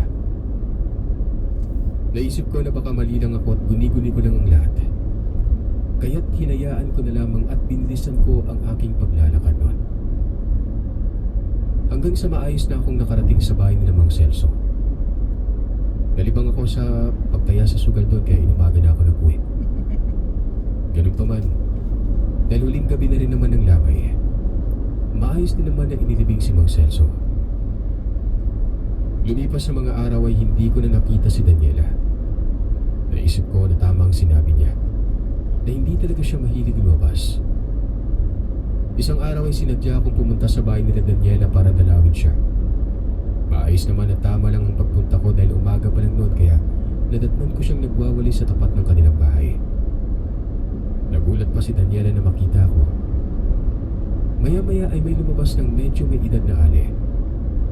Sigurado akong nanay yun ni Daniela. Tinanong niya si Daniela kung bakit hindi niya pinapasok ang bisita niya sa bahay. Dahil doon, bumuntong hininga na lamang ang dalaga at inanyayahan ako nitong pumasok na sa kanila. Nakangiti naman sa akin ang kanyang ina na noon na nakilala ko sa pangalan na Aling Perla. Mukhang mabait naman ito. Pero parang mapugla at payat yung pangangatawan. Ganun pa man ay maayos din ito kung makipag-usap. Maayos na lumipas sa mga oras. Nalibang kami sa kwentuhan namin ni Daniela. Dito ko nalaman na madaldal din ito. Masarap kausap at palangiti. Kung kaya't lalo akong naaliw sa kanya. Hanggang sa napansin ko na medyo patanghali na at kasalukuyang nagluluto sa kusina si Aling Perla. Ako naman ay nagpaalam na akong uuwi. Baka kasi hinahanap na ako sa bahay. Inalok akong doon naman ang halian ni Aling Perla noon. Tatanggi sana ako dahil gusto ko na talagang umuwi pero mapilit ito. Kaya wala na akong nagawa pa kundi pagbigyan na lamang ang ginang. Agad itong nag-ahain ng maluto na ang kanyang pinulutong bulalo. Napahanga pa ako nun. Nag-abala pa po talaga kayo. Maraming salamat ho. Malayo kasi ang bahay kung saan doon lang makakabili ng karne. Sinabi ni Daniela na nakapamalengke ang nanay niya kahapon. Kaya nakabili ito ng karne. Sabay-sabay kaming tatlo na kumain. Masarap magluto si Aling Perla. Nagustuhan ko yung timpla niya ng bulalo. Pero nang muli akong sumandok, nabitawan ko ang kutsara sa pagkabila. Paano ba naman? Ang hindi karaniwang karne na santok ko mula sa mangkok ay parang hinalaki ng daliri ng tao. Sa pagkabigla ay ganun nga ang nangyari. Nakaramdam ako ng kaba. Agad naman akong tiningnan ni Aling Perla na nasa harapan ko lang din ng mga oras na yon. Habang si Daniela naman ay tila inosenteng tinanong ako kung bakit. Nahalata kasi nilang natigilan ako noon. Mabilis akong bumawi at naisip kong hindi ako dapat magpahalata sa kanila. Mahirap na at baka hindi ako makauwi ng bahay o hindi ako makauwi ng buhay. Ngumiti ako at nagpaalam ako magbanyo saglit. Idinahilan ko na biglang sumama ang tiyan ko na. Tinuro naman ni Daniela sa akin ang banyo nila. Nasa labas ito ng kanilang bahay. Nagtagal ako doon ng ilang minuto habang nakikiramdam sa paligid noon. Halos hindi ako makapaniwala sa aking nakita. Iniisip ko na baka namamalikmata lamang ako noon pero pinipilit ng isipan ko na daliri talaga yun ng tao eh. Sigurado ako sa nakita ko. Pagkatapos kong gumamit ng palikuran, nagpaalam ako kay Daniela. Sabi ko uwi na ako. Nagdahilan na lamang ako na kailangan na ako sa amin at babalik na lamang ako sa susunod na araw. Hindi na rin ako muling pumasok sa bahay nila. Sinabi ko na lamang kay Daniela na pakisabi na lang sa kanyang ina. Pagkatapos noon ay nagmadali na akong umalis. Hindi ko alam kung tama ang ginawa ko. Pero yun lang ang naisip ko ng mga sandaling yon. Kailangan kong makaalis na agad sa bahay na ito. Yun ang unang beses sa buhay ko na nakaramdam ako ng takot. Unang beses din na animoy naniwala na ako sa mga aswang na kailanman ay hindi ko pinaniwalaan. Ganun pa man, sigurado ako sa nakita ko. Napakalinaw na daliri talaga ng tao yon at hindi pwedeng magkamali lang ako. Pagdating sa bahay ay wala na akong pinagsabihan pa tungkol sa naging karanasan ko sa bahay ni Daniela. Alam ko kasi na hindi yun sapat na dahilan para ilihin ko sila. Kaya't sinarili ko na lamang muna ang aking nalaman. Alam kong marami pang pagkakataon para mapatunayan ko ito. Kinabukasan, muling nabulabog ang aming buong baryo. Hindi lang isa, hindi dalawa, kundi 5 buhay ang nawala. Natagpuan ang mga ito sa kambingan ni Mang Nato. 5 kambing ang wala ng buhay ng umagang yon. Nakandusay ang mga katawan ng mga kawawang kambing sa lupa. At kagaya ng krimeng nangyari kay Mang Celso at sa isa pa, may sugat din ang bandang tiyan ng mga kambing at halatang wala na rin mga dugo doon. Tila sinipsip din ng kung anong elemento. Pero kahit sino ang makakapagsabi ay tik-tik lang ang pwedeng makagawa doon. Maaring wala siyang nabiktima na tao kung kaya't sa mga alagang kambing ni Mang Nato niya ibinuhos ang lahat. Dahil doon ay lalong nabalot ng takot ang buong lugar. Nakakakilabot ang mga nangyari sa mga kambing. Hanggang sa isang gabi nun, hindi maiwasan na ginabi ako sa daan. Ginabi ako sa trabaho ng mga oras na ito. At dahil sa nagkayayaan pa kami ng aking mga katrabaho na mag-inuman, araw ng Sabado kaya araw ng sahod, nakaugalian na rin namin ang magtagay tuwing Sabado bago umuwi noon. Maayos na naglalakad ako noon pauwi sa amin. Hindi ko naman masasabi na lasing ako, kumbaga nakainom lang. Sa paglalakad ko ay may napansin akong anino na nakasunod sa akin. Maliwanag ang buwan noon kaya kitang-kita ko ang anino. At nang limunin ko ito ay isang babae na may napakahabang buhok ang nasa harapan ko. Abot sa lupa ang haba ng buhok niya. At ang mga mata niya ay ubod ng pula. Maging ang dila nito ay napakahaba na nakalawit hanggang sa lupa din. At halatang matulis. Halos isang dipa na lang ang agwat nito sa akin. At nang akmang hahakupin na ako ng kamay nito, ay mabilis akong umilag. Agad kong binunot ang kutsilyong tanging sandata ko ng mga panahon na ito. Sa muling pag-atake sa akin ng babae, tinutukan ko siya ng patalim. Hindi ako nagdalawang isip na saksakin siya kung sakaling aatakihin niya ako. Pero nang makita ng babae na kahanda na ako at seryosong lalaban sa kanya, umurong ito at tuluyang umatras nun. Sa isang iglap ay bigla itong naglaho sa harapan ko. Hinahanap ko pa kung nasaan na ito pero naisip ko na marahil ay tuluyan na itong lumayo. Nagpatuloy ako sa paglalakad. Medyo malapit na rin naman ako sa aming bahay ng mga sandaling yon.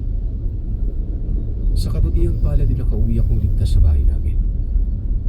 Nadatnan ko si nanay na naghihintay sa akin sa sala at nakahanda na rin ang aking hapunan sa mesa. Dahil sa gutom na ako, kumain ako agad. Naglinis ng katawan at natulog na rin. Hindi ko na ikinuwento kay nanay ang aking naranasan sa daan dahil ayaw kong magdulot pa yun ng alalahanin sa kanya. Sa kabila ng mga nangyari ng gabi yun, nakatulog pa rin ako agad pagpasok ko sa silid. Siguro ay dahil na rin sa nakainom at pagod sa trabaho. Naging pabor yun sa akin dahil kahit papalo ay nakapagpahinga ako ng maayos.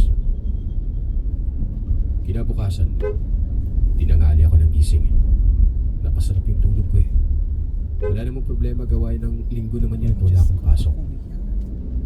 Pagising ko ay nakahanda ng almusal sa mesa. Sinay naman ay tiyak na nasa simbahan ng mga oras na yun. Pagkatapos kong mag-almusal ay may narinig akong tumatawag sa akin. Tinignan ko ito. Nagulat ako nang makita ko si Daniela sa labas ng bahay. Simula kasi nung umalis ako sa kanila, hindi ko na nadalaw ito uli. Wala naman na talaga akong balak pang dalawin siya dahil sa nakita ko sa kanilang inihain na bulalo eh. Naisip ko na sapat ng dahilan ang nakita ko para iwasan ko na siya.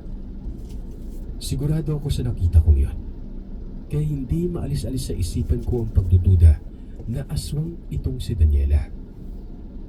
At dahil doon inawalan ako ng gana sa kanya. Pero dahil sa makulit din ito at patuloy sa pagtawag sa labas ng bahay namin, kaya napilitan akong dumungaw. Nakita niya ako. Napilitan na rin akong lumabas at pabuksan ng pinto ito. Wala din akong nagawa kundi papasukin na lamang siya. Wala naman akong may dahilan sa kanya para maiwasan ko siya ng mga sandaling yun eh. Pinaganda ko rin siya na makakain. Habang nag-uusap kami, malungkot niyang tinanong kung bakit hindi na umano ako dumadalaw sa bahay niya. Kung may masama ba anong nangyari sa akin. Nagdahilan ako. Sabi ko abala ako sa trabaho at wala akong oras para makadalaw. Doon ay mas nakita ko ang lungkot at pagkadismaya sa kanyang mga mata. Kung kaya para pag-aani ng kanyang kalooban, sinabi ko sa kanya na huwag siyang mag-alala dahil dadalaw din ako pag nagkaroon ako ng sapat na oras. Sa ngayon kasi masyado kaming abala sa trabaho. Pasensya ka na Daniela ha. Babawi na lang ako sa iyo kapag hindi na ako abala. Mukha namang naniwala sa akin ito ha. Umiti ito. Nakita ko at naramdaman ang pagiging malapit ni Daniela sa akin. Bagay na dapat ikakatuwa ko kung hindi lang ako nadismaya talaga sa kanya. Marahil kung hindi ko nakita yung daliri ng tao sa bulalong inihain ng nanay niya sa akin eh. Siguro, niligawan ko na ito. Marahil ay tiyak na pinagpatuloy ko ang pagdalaw sa kanya. Alam kong inaasahan na sana niya yun. Pero sa nasaksihan ko sa kanilang bahay, nawalan ako ng gana. Magpaganon pa man, aminado ako na napakaganda talaga ng dalagang ito. Thank you. Humahanga ako sa taglay niyang itsura. Yes. Pero nilalabanan ko yung paghanga na yun. Dahil ayaw kong mahulog ng tuluyan ang loob ko sa kanya. Mahirap na kasing pasukin ko yung isang bagay na hindi ako sigurado eh. May isang oras din ang kwentuhan namin bago nagpaalam itong si Daniel na uuwi na. Nabutan pa siya ng inay sa may labas nun. Kaya ipinakilala ko din siya kay nanay. Nang makalis si Daniela ay agad akong tinanong ni inay kung magkarelasyon ba kami ni Daniela. Pero mabilis akong tumanggi at sinabi sa kanya na magkaibigan lamang kami. Na napadalaw lamang ito sa bahay dahil sa naging abala ako sa trabaho itong mga nakaraang araw. Nagbiro pa si nanay na malakas daw ang dating ko. Kaya babae pa talaga yung dumadalaw sa akin sa bahay noon. Sabay tawa ito na nang-aasar. Hindi ko na pinansin pa ang mga birong yun ni inay. Kinagabihan, maaga akong nakatulog. Ganun kasi talaga ako eh, dahil may trabaho kinabukasan. Pero nagising akong nag-iingay ang mga baboy namin sa likuran ng bahay noon. May mga alaga kasi si inay ng mga baboy ng mga panahon na ito eh. At doon namin kinukuha ang iba naming mga pangangailangan. Bago ako bumangon ay siniguro ko munang hindi ko lamang guni-guni ang aking naririnig ko, kaya nang makumpirma kong totoong nag-iingay yung baboy namin na tila nagkambala ang mga ito, napilitan akong bumangon para tingnan yon. Mabuti na lang, mabilis kong nakita ang baril ni Itay na nakasabit sa aparador sa aking silid. Kinuha ko ito. Binitbit ko palabas nun. Sa isip ko pa, maigi nang maging handa. Oh my God. Pagdating ko sa pintuan namin sa likod ng bahay, narinig kong parang tahimik ng paligid.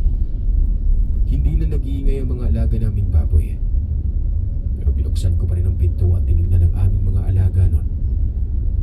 Nagulat ako nang ilawan ko ang mga ito ng bitbit kong flashlight.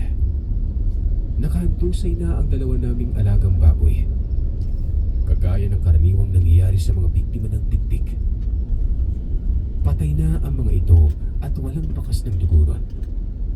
Namumutla ang katawan. Tuyong-tuyo ang sugat na halatang halata na sinipsip ang mga nilalaman nito at walang tinira. Kahit na isang patak na dugo. Lubos akong nanghinayang. Sinuri ko pa yung paligid pero wala nang bakas na kung sino man ang may gawa ng pagpatay na yon. Labis na naapektuhan si nanay sa sinapit ng aming mga alaga. Pero wala na kaming magawa pa kundi tanggapin na lamang ito. Kagad ko ding inilibing ang namatay naming mga alaga. At ibinalita ito ni Inay sa aming mga kababaryo at mga kapitbahay. Nang sa ganun, mabantaan ng mga ito na mag-ingat dahil tuloy pa rin ang pambibiktima ng tiktik sa lugar namin. Nasundan pa ang pangyayari niya. At halos gabi-gabi na talaga ang patayang nangyari sa mga hayop. Karamihan sa mga ito, mga kambing. Hanggang sa isang gabi noon, habang pauwi ako sa bahay galing trabaho, may napansin ulit ako na kung ano sa dadaanan ko. Nag-overtime kasi ako kaya hindi na iwasang ginabi na naman ako ng uwi noon. Muli ay naramdaman kong may nakasunod sa akin kung kaya't agad akong naganda. Binunot ko yung mahaba kong patalim na nasa aking tagiliran. Pero saktong paglingon ko sa likuran ko, kagad akong sinakop ng isang babaeng mahaba ang buhok.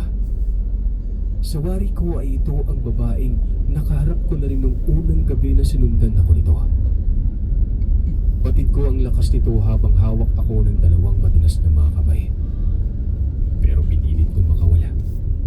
Binigay ko ang buo kong lakas para makawala ako sa tindi ng kanyang pagkakahawak sa akin. Na makawala na ako, wala akong sinayang na sandali. Agad ko siyang sinaksak at natamaan ko ito sa balikat. Nakaramdam ito ng matinding sakit kaya agad itong tumakbo at bigla uling naglaho doon. Ahabulin ko pa sana ito pero hindi ko na talaga ito nakita pa ako kaya nagpatuloy na lamang ako sa paglalakad pauwi sa bahay. Chillens. Pero ang hindi ko inaasahan ay ang isang pangyayaring magdadala ng sobrang sakit sa kalooban ko. What? 70? Hindi ako makapaniwala nang nadatnag ko yung bahay na nakabukas ang pintuan.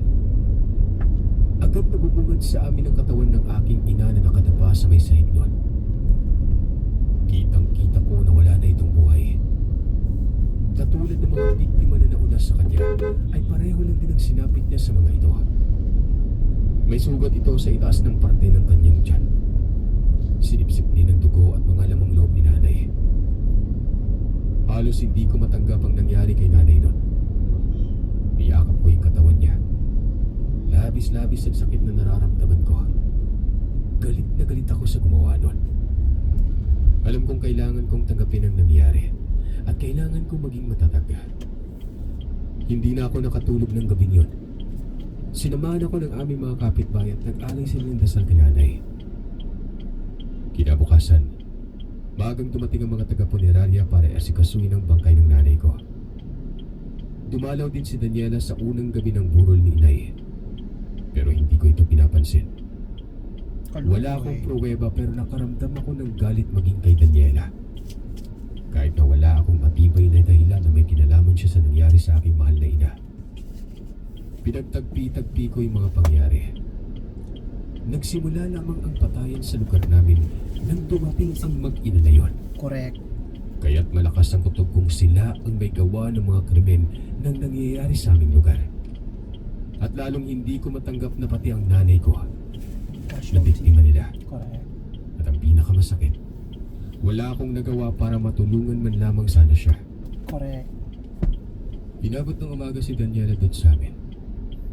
Totoong nakiramay siya sa pagkawala ni Inay. Nakita kong paminsan-minsan ay nakatingin ka sa akin.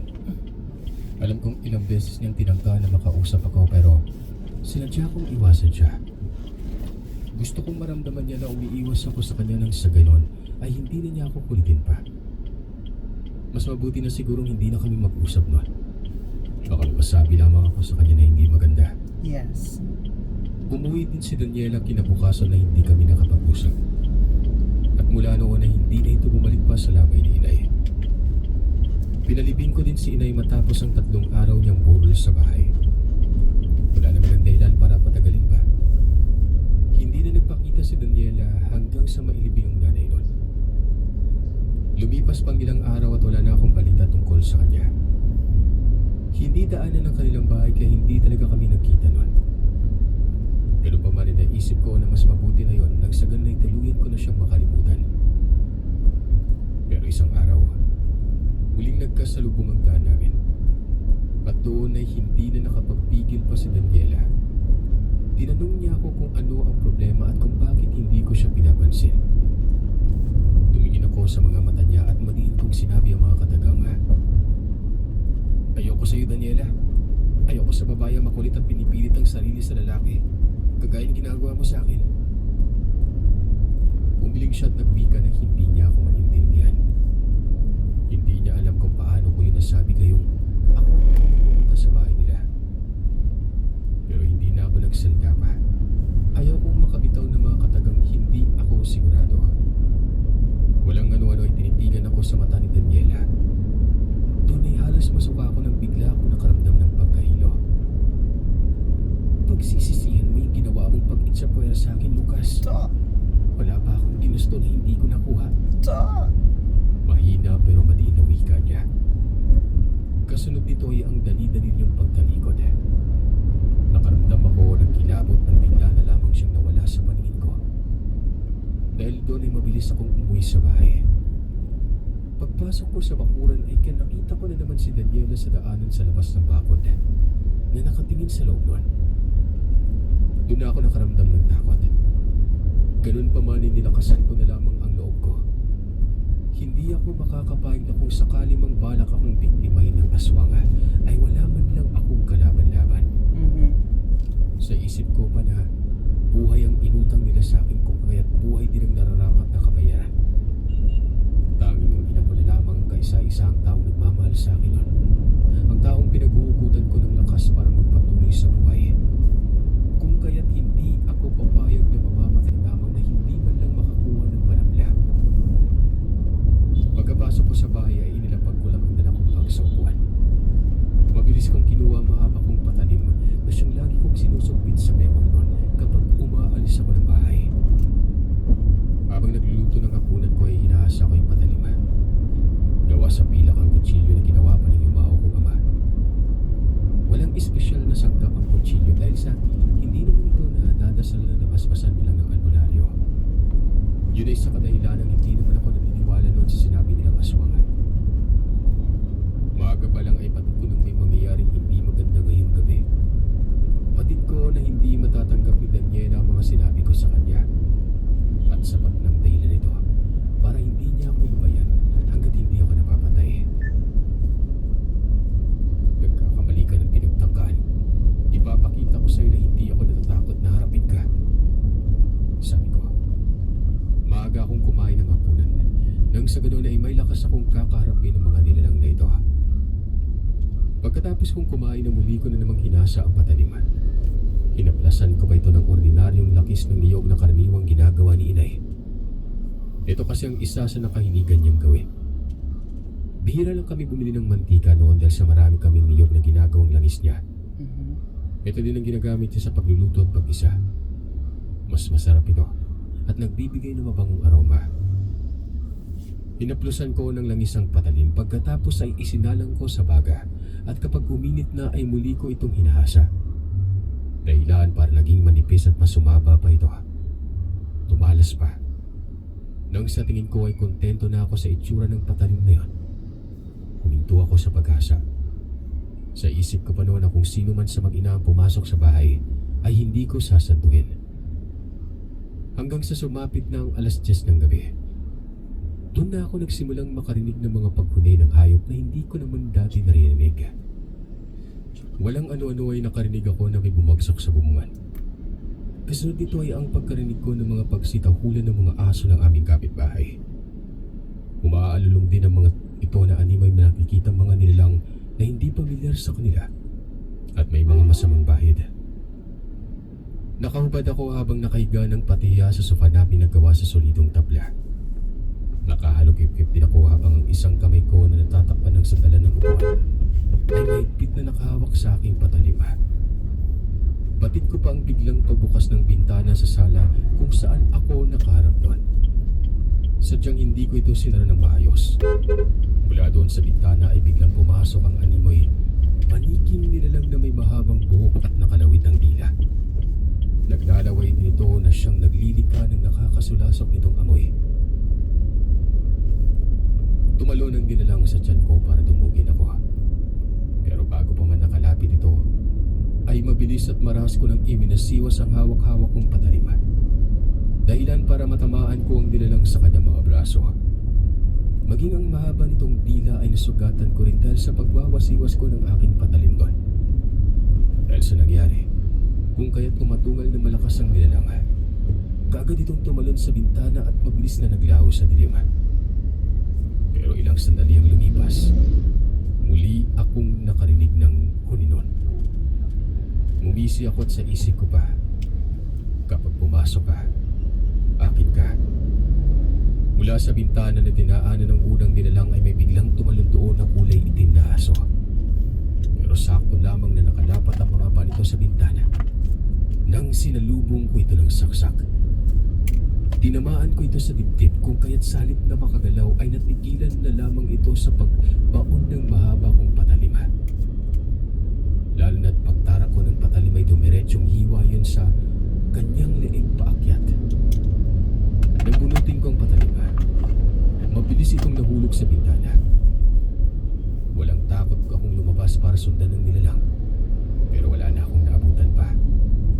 Tanging pag-atungal na lamang na huni habang papalayo ang narinig ko.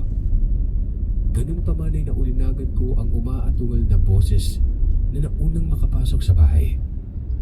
Dahil sa kahindik-hindik na pag-atungal na yon, nagsimulang magsipaglabasan ng mga kapitbahay ko na hindi naman gaanong kalayuan sa bahay namin.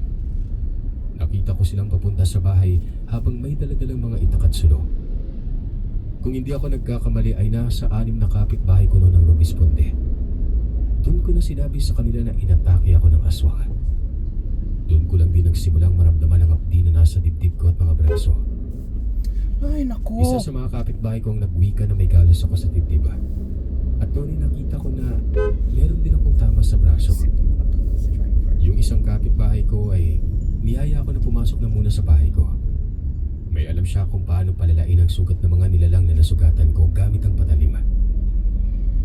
Kagad niyang kinuha ang patalim, nagpabaga ng uling at binisikan ng isang takot na asin ng apoy kung kaya't nagsiputukan yon. Kasunod nito ay ang pagsalang niya ng patalima. Siya na rin ang tumulong sa akin na linisin at gamutin ang sugat ko na yon. Hindi naman ito malupa kung kaya't kayang-kaya ko. 2 hours? Napakatibay mo, Lucas, ha. Nagawa mong gapiin yung dalawang yun sa isang labanan lang, ha. Sigurado, babalik na sa dating mapayapa yung lugar natin. Pagkatapos malinisan at magamot ang sugat ko, ay niyaya ko sila na punta namin ang bahay ng mag-inang pinaghihinalaan ko. Ang bahay nila Daniela. Walang tanong-tanong na sumunod naman sila sa amin. Wala na kaming nadatnan sa lugar. Kaya kung maaari may nakita kaming mga patak ng dugo sa bakuran nila, maging sa loob ng kanilang tahanan. Marahas na pinasok ng mga kabaryo ko ang bahay na mag-ina at tanging ang magulong kagamitan lamang sa loob ang nadatnan namin noon. Dahilan para magpasya silang sunugin na lamang ang bahay na mag-ina. Ng mga sumunod na araw ay wala na kaming nabalitaan na sa karating barangay ay wala na rin. Hindi ko na rin nakita pang muli sa Daniel at ang kanyang ina. Hindi pa rin nawala sa isip ko ang mga katanungan kung nakaligtas ba sila o napatay nun. Nanatili itong katanungan, pero hindi na rin ito naulit pa. Hanggang sa pumunta na ako ng Luzon kung saan ako nakapag-asawa at nagkaroon ng sariling pamilya.